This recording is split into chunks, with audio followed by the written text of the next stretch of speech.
I'm going to read a few poems from a series from a chapbook, which is called Enter Morris Imposternak, Pursued by Ironies. I chose it in part because they're somehow connected to the East Bay, just historically. But also, you know, to keep with the doom and gloom. There's a reference here to the village barber paradox. Basically, it has to do with the collapse of the project to translate math into logic in the beginning of the 20th century. When Morris Imposternak throws his round shield down during, say, the Battle of Philippi or something, who knows what poems, what true propositions will rise out of the sticky, fragrant loam. If he were a monist philosopher, his principle would be monism, but it's hard to believe your own thoughts, and phenomena can be so distracting, and books can be so disheartening, and anything can be just so anything. Thus, Russell developed his theory of types to get rid of the village barber paradox, but who cares about the theory of types? What's really interesting is the village barber paradox, or take the phenomenon of love. He felt such tenderness towards you that writing, "Tenderness I sigh, alas, poor Morris." Yet, since no one from the scientific community has ever explained love to everyone's satisfaction, scientists fall in love or do not fall in love without any of them really knowing when they're in love or not, whether they're in love or not. This is true. It is also true that where there's tenderness, there's suffering. Hence, when we say that an elbow is tender, it means we have a boo-boo. And money announcing itself as legal tender causes suffering, but in such a way as to absolve the beneficiary thereof from responsibility therefore. Look at the sea.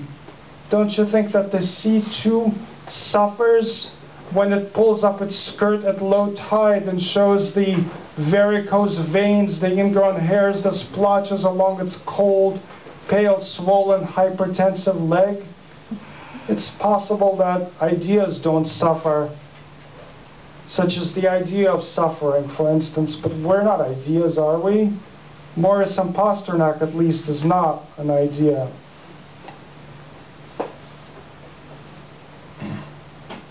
When Morris Imposternak fell in love, the woman he loved didn't love him in return, and so he picked up a violin and said, "You, violin, respond to my implorations, because as an inanimate object you have no choice.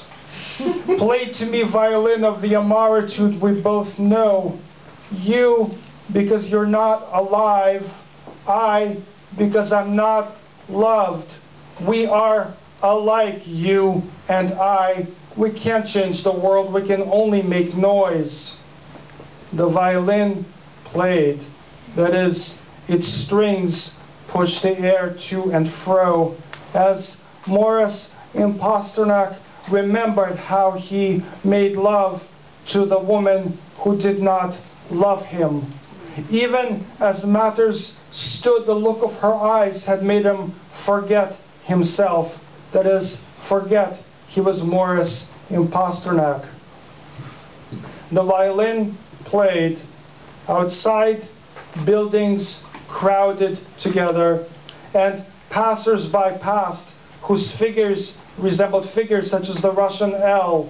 All life is real life, the violin played, and the amaritude of Morris Imposternak became set to music.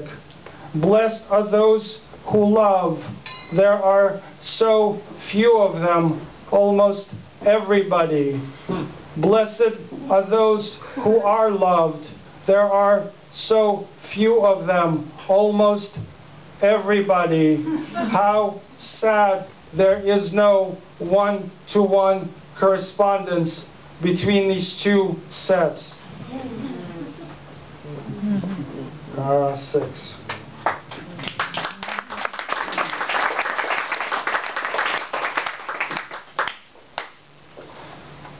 Do not love.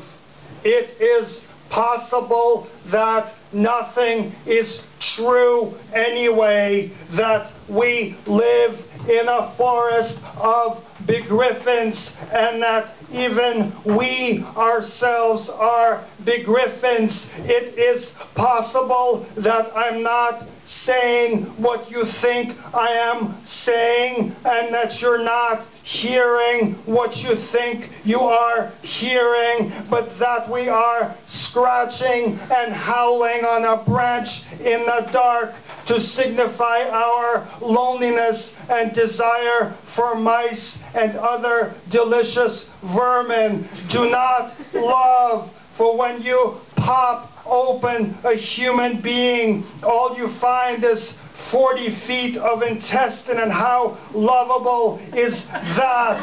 Being a body is an indemnity and an indignity. It sags over time like a deflating balloon. If it toots your horn to embrace something that eats at one end and excretes at the other, why stop at people? Why not direct your emotions at cows? Do not love, for love will come to grief, and if it doesn't come to grief, it will come to grief anyway, since one of you must die first. What is the point of anything when everything has an end? The world is like the fiddling of a deaf musician in an empty room. He finishes, bows to home, and modestly leaves. And then there's silence. How is the silence afterwards different from the silence during?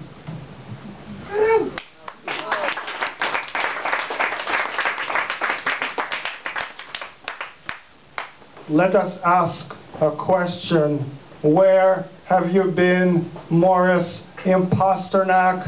Whom have you lied to again and when? Among what arms, what legs have you remembered? What arms, what legs? If there was a paradox in some proposition, then does it matter? What's a proposition without a paradox? If there was a love that is no longer, then does it matter? There are so many things that are no longer. How many philosophers does it take to prove anything, no matter how small? We do not know the answer to this question or any question at all. It may be that we're alive. It may be that we're happy, that our sense of our unhappiness is objectively mistaken, or it may be that our effects are doors to doors to doors to doors, and so ad infinitum. How can we say anything to anyone,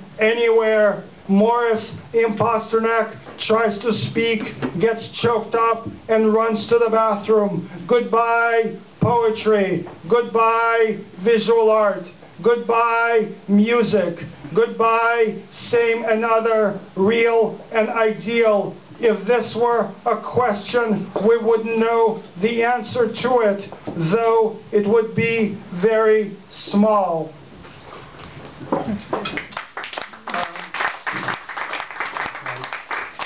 Morris Imposternak hears the sounds of music. What does it say, music, this most abstract and emotional of all arts? It is strange that the arts still exist isn't it? It is strange that we have volume and depth, that we cannot turn ourselves inside out, arrange all of ours on the surface, that we're not entirely decorative. Run your hand over your hand. What do you make of that there-ness? You hear music, but where is it? What shall we do with these questions? The questions are there, but not the answers. Sometimes it seems as if there are some answers, but then you come up closer and they turn out to be, after all, questions. Music, where are you? And what is your question? Table, what is your question? Cup, what is your question? Hand, what is your question? Combination of words, what is your question? Question, what is your question? Maybe there aren't even questions. Maybe there are just positions.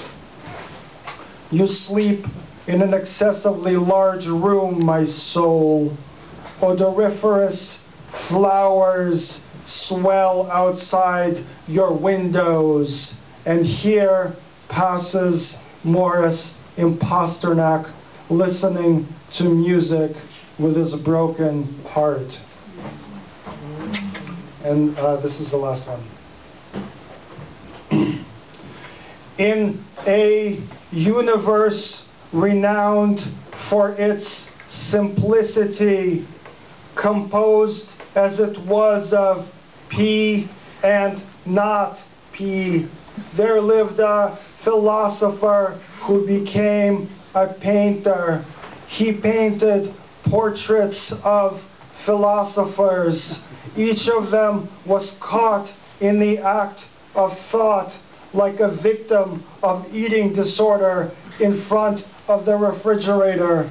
A river flowed past the painter's house with words in it that connected and disconnected very poetically, and sometimes you thought you understood what it said, even though it was all random, and sometimes you didn't.